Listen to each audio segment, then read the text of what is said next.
Jennifer adalah salah satu orang terakhir yang tersisa di kantor pada Jumat malam. Dia akan naik pesawat ke New York untuk akhir pekan panjang guna menemui mantan tunangannya di hari Valentine, jadi dia menulis email kepadanya. Dia tidak ingin terlambat untuk penerbangannya, jadi dia mengambil seikat permen dan meninggalkan kantor. Pada saat yang sama, Guy juga bersiap-siap untuk berangkat kerja. Mereka berdua akhirnya menunggu lift pada saat yang sama. Jennifer naik ke lantai 49 dan dia bergabung dengannya di lantai 42. Cowok itu langsung mulai mengobrol dengannya dan bercanda. Dia membalas tetapi tampak tidak tertarik untuk mengobrol. Pria itu menunjukkan padanya sebuah ukiran di dinding ketika lift tiba-tiba berhenti. Dia mencoba menekan tombol kunci dan alarm, tetapi tidak ada yang berfungsi meskipun listrik di lift tampaknya masih menyala. Pria itu mencoba membuka pintu, meskipun itu juga tidak berhasil. Mereka mencoba mengabaikan kamera yang berfungsi penuh dan tetap saja tidak ada seorang pun yang menanggapi panggilan mereka. Lebih parahnya lagi, tidak ada satupun telepon mereka yang mendapat sinyal karena mereka berada 4 lantai di bawah tanah. Jennifer bertanya-tanya di mana keamanan gedung itu, khawatir dia akan ketinggalan pesawatnya.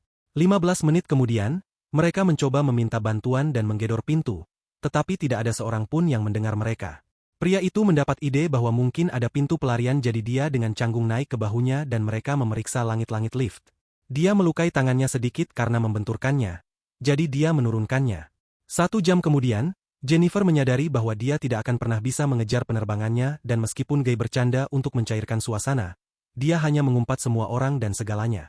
Mereka akhirnya memperkenalkan satu sama lain dan melanjutkan olok-olok yang dimulai Guy saat dia melangkah masuk ke dalam lift. Karena Jennifer tidak punya air di termosnya, Guy menawarkan botolnya, tetapi mereka bercanda bahwa mereka seharusnya membuka botol anggur yang ada padanya. Keduanya menyadari bahwa mereka memiliki pembuka botol di tas mereka dan menertawakannya. Mereka tidak membuka anggurnya, tapi dia menerima airnya. Sebagai hadiah hiburan karena tidak memiliki makanan sebenarnya, Jennifer memberikan Guy beberapa permen. Dia pikir mereka harus menyimpan jatah mereka karena mereka mungkin akan terjebak di lift sampai hari Selasa. 4 jam kemudian, Jennifer ingin buang air kecil dan dia berusaha keras menahannya karena dia terlalu malu melakukannya di depan Guy. Dia menyuruhnya pergi ke sudut sambil memakai mantelnya dan saat dia bilang tidak, Guy menyarankan dia untuk buang air di termosnya. Dia menyuruhnya menutup matanya dan menutup telinganya. Cowok itu juga mulai bernyanyi dan dia akhirnya buang air kecil. Setelah itu, dia menambahkan gambar di dinding lift. Beberapa waktu kemudian, mereka bermain game dan mulai berbicara tentang hal-hal yang lebih pribadi. Guy mengatakan padanya bahwa dia tidak mempunyai seorang pun yang akan mencarinya karena dia terlalu terobsesi dengan pekerjaannya. Jennifer mengatakan dia sama. Dia mengatakan kepadanya bahwa dia ingin mengejutkan seseorang di New York, tetapi dia mungkin bahkan tidak menginginkannya datang. Guy berpikir sudah saatnya mereka membuka anggur dan memberikannya pada si wanita. Mereka minum agar tidak mati. Lama kemudian, mereka sibuk menggambar satu sama lain dan menjadi lebih dekat. Guy mengaku kalau dia pernah melihatnya sebelumnya di gedung kantor. Dia hanya tidak menceritakannya karena dia tidak ingin terdengar seperti penguntit dan membuatnya merasa tidak nyaman. Dia tidak menganggapnya seburuk yang dia kira, malah dia menertawakannya. Mereka menyelesaikan gambar mereka dan menunjukkannya satu sama lain. Penggambaran dirinya olehnya lebih ke arah candaan sementara dirinya lebih ke arah serius. Jennifer meminta maaf dan mengambil foto gambar tersebut, sambil mengatakan dia akan menjadikannya foto profilnya jika mereka selamat. Selanjutnya, mereka berbicara tentang makanan dan karena mereka berdua lapar, dia meminta Guy untuk mengganti topik pembicaraan. Dia menyebutkan berbagai hal dan dia memilih untuk berbicara tentang bercinta, bangkit, dan mengarahkan kameranya ke arahnya. Bertanya tentang tempat terkotor yang pernah dia kunjungi sebelumnya. Cowok itu agak pemalu, jadi dia berbagi ceritanya terlebih dahulu. Jennifer menceritakan kepadanya sebuah kisah tentang salah satu mantan pacarnya di perguruan tinggi, dan saat mereka tidur bersama di perpustakaan. Saat giliran Guy, dia masih tidak merasa ingin berbagi ceritanya karena dia pikir dia tidak punya cerita yang menarik. Jennifer menyuruhnya untuk membuat satu. Seorang pria bercerita tentang seorang gadis seksi yang ingin bersamanya saat piknik kantor. Dia mengatakan bahwa mereka mabuk, masuk ke dalam mobil dan dia mulai membuka pakaiannya sementara dia yang mengemudi. Pria itu menjadi aneh dan tidak nyaman lagi, memberitahu Jennifer bahwa dia terangsang dan harus berhenti. Dia meminta maaf karena dia pikir dia telah melewati batas, tetapi dia berkata bahwa itu tidak masalah. Pria itu mendekatinya dengan canggung dan menciumnya, lalu mulai menanggalkan pakaiannya. Mereka bercinta di dalam lift. Setelah itu, Guy mengatakan padanya bahwa dia bisa jatuh cinta padanya, tetapi dia menjauh darinya. Jennifer mengatakan kepadanya bahwa dia ingin kembali bersama mantannya. Itulah alasannya mengapa dia ingin pergi ke New York dan mengejutkannya, untuk memperbaiki keadaan dan membuat semuanya lebih baik. Tidak seperti Guy, dia berpikir bahwa meskipun pertemuan mereka menyenangkan, mereka sebaiknya tetap bersikap santai karena apa yang dia miliki dengan mantannya adalah nyata. Jennifer jujur padanya tentang apa yang dia rasakan dan seperti apa hubungannya sebelumnya. Sebaliknya, si pria berpikir bahwa mereka sudah terhubung dan bahwa mantannya tidak pantas untuknya. Dia marah karena dia jelas masih mencintainya dan mengatakan pada Guy bahwa ketika mereka keluar dari lift, mereka akan kembali ke kehidupan mereka masing-masing. Guy terus bersikeras bahwa mereka memang ditakdirkan bersama dan dia mulai menangis karena dia merasa terasing meskipun mereka terkunci dalam kotak bersama. Tiba-tiba, sesuatu berubah dalam dirinya dan Jennifer dapat merasakannya terjadi.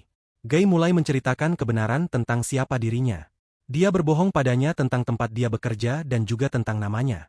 Pria itu mengatakan kepadanya bahwa dia tidak hanya memperhatikannya, tetapi dia benar-benar melihatnya setiap hari di tempat kerja. Dia mengeluarkan telepon genggamnya dan menunjukkan kepada Jennifer foto keamanan yang dia miliki, berisi waktu dan tanggal terjadinya foto tersebut. Pria itu bahkan punya video saat dia masuk ke lift malam itu. Jennifer takut. Dia mengatakan padanya bahwa dia sebenarnya adalah penjaga keamanan gedung dan menjadi marah ketika dia menjelaskan bahwa tidak ada seorang pun yang memperhatikan orang seperti dia. Dia bahkan tidak mengenalinya meskipun dia bekerja di meja depan. Dia pikir dia mengenalnya lebih dari mantannya dan mengatakan padanya bahwa dia merencanakan semua yang terjadi malam itu. Pria itu mengeluarkan kunci dan membuka blokir lift. Jennifer tidak percaya apa yang dia lakukan padanya dan berkata bahwa dia akan memanggil polisi dan dia akan membusuk di penjara. Dia tidak menyukainya jadi dia menariknya dan mereka mulai berkelahi. Sambil mengayunkan kakinya selama perkelahian, Jennifer mematahkan kunci lift.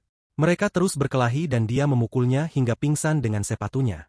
Jennifer takut kalau dialah yang membunuhnya jadi dia mendekatinya untuk memeriksa ketika dia tiba-tiba melompat dan menjatuhkannya. Mereka berdua tetap tidak sadarkan diri di dalam lift. Setelah beberapa saat, Jennifer terbangun dan mendapati pria itu sudah sadar. Dia bertanya mengapa dia melakukannya. Alasannya adalah dia ingin menjauhkannya dari segalanya sehingga mereka bisa terhubung. Dia mengatakan bahwa mereka tidak hanya berkencan tetapi juga menjalin hubungan badan di akhir pekan saat terjebak di lift. Jennifer berpikir bahwa dia tidak akan lolos karena seseorang pasti akan datang untuk menyelamatkan mereka.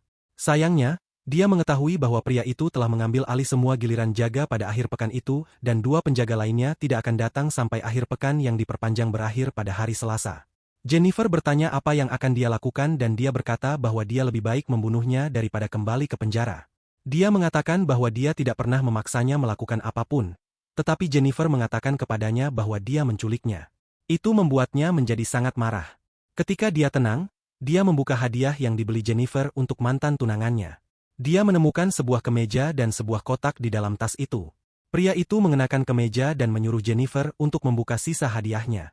Jennifer membuka kotak itu dan memperlihatkan cerutu, lengkap dengan peralatan yang diperlukan, seperti gunting cerutu dan korek api. Dia menyalakan cerutu dan mengejek Jennifer, bahkan mengatakan bahwa dia bisa mendapatkan mantannya kembali dengan semua hadiah bagus. Dalam ironi, dia mengucapkan selamat hari Valentine padanya. Beberapa waktu kemudian, pria itu meminta maaf kepada Jennifer karena telah membuatnya takut dan bertanya apakah mereka bisa berdamai. Dia meminta kesempatan lagi dan mengatakan padanya bahwa dia tidak harus langsung menjawab, tetapi memikirkannya dulu. Pria itu mengomentari iklan perjalanan yang diputar di lift, mengatakan bahwa orang-orang dalam video terlihat bahagia bersama. Dia memberitahu Jennifer bahwa dia akan membawanya ke resor dari iklan suatu hari nanti. Dia terganggu oleh lampu neon di lift yang tidak menyala jadi dia memecahkannya dengan termos milik Jennifer. Orang itu menyadari bahwa bohlam lampu di bawah panel langit-langit harus diganti suatu saat nanti. Dia pikir dia bisa melepas panel itu dan keluar dari lift melalui sana. Saat dia membukanya dengan termos, Jennifer berdiri di sampingnya. Dia meminta Jennifer untuk memberinya dorongan agar bisa naik ke sana, dan berjanji bahwa dia akan kembali menjemputnya. Namun, Jennifer berpikir akan lebih mudah jika dia memberinya dorongan karena dia tidak memiliki cukup kekuatan untuk melakukannya. Dia ragu kalau dia akan mau kembali menjemputnya dan dia akan menelepon polisi. Jennifer menceritakan semua hal yang ingin dia dengar dan meyakinkannya untuk memberinya dorongan. Dia naik ke pundaknya dan keluar dari lift. Pria itu memberitahu dia di mana tangga dan pintu berada. Senang bahwa mereka akhirnya berhasil melarikan diri. Jennifer berbalik dan memberinya jari tengah, membuatnya kesal. Saat dia menaiki tangga, dia menemukan cara untuk keluar dari lift juga. Pria itu mengikat dua potong pakaian bersama-sama dan melemparkannya ke atas balok lift. Jennifer sudah bergerak menuju pintu saat dia mulai memanjat. Dia mengatakan padanya bahwa sebaiknya dia lari karena sekarang dia akan mati. Jennifer mendekati pintu ketika dia sudah mencapai level yang dia lalui dan mengikutinya. Dia membuka pintu dan berteriak minta tolong. Lalu tiba-tiba dia menangkapnya dan melemparkan mereka berdua kembali ke dalam lift. Mereka berdua jatuh pingsan. Jennifer bangun lebih dulu dan melihat alat penyiram kebakaran, menyusun rencana baru untuk menyelamatkan dirinya.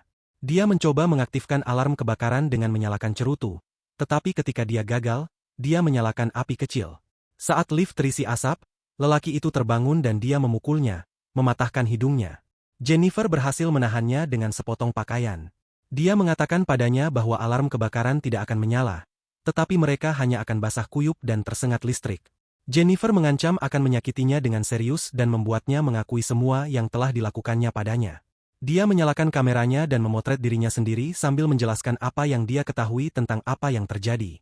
Jennifer mengarahkan kamera ke arahnya dan menanyakan nama aslinya. Dia bilang namanya John Deakins. John mengaku bahwa dia sengaja membuat mereka terjebak di dalam lift. Dia bahkan mengukir gambar itu di dinding. Jumat itu dia menggunakan kunci untuk menghentikan lift saat dia tidak melihat.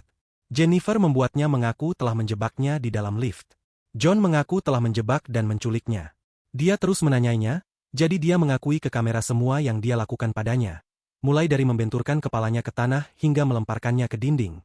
Jennifer bertanya mengapa dan John berkata bahwa dia hanya ingin berkencan dengannya. Kalau saja dia mengajaknya keluar secara normal, dia pasti akan menolaknya. John menceritakan siapa dia sebelum dia menjadi penjaga keamanan. Dia adalah seorang akuntan yang bekerja di sebuah firma besar dan dia benar-benar jagoan. John mengatakan kepadanya bahwa cerita tentang gadis di dalam mobil itu benar, tetapi berakhir berbeda dari apa yang tersirat di benaknya. Dia akhirnya kehilangan jalan keluar dan langsung terperosok ke jurang. Mobil itu terbalik 7 kali hingga berhenti di sebuah pohon. Gadis itu tewas saat terjadi benturan.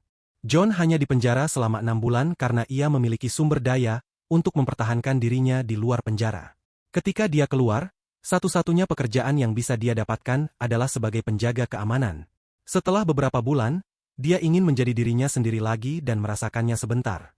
Jennifer masih tidak mengerti mengapa dia memilihnya. Dia bilang itu karena dia hebat. Hari Senin tiba dan mereka masih terjebak. Salah satu penjaga keamanan lainnya, Eddie, membawa pacar barunya ke gedung itu untuk menunjukkan atapnya.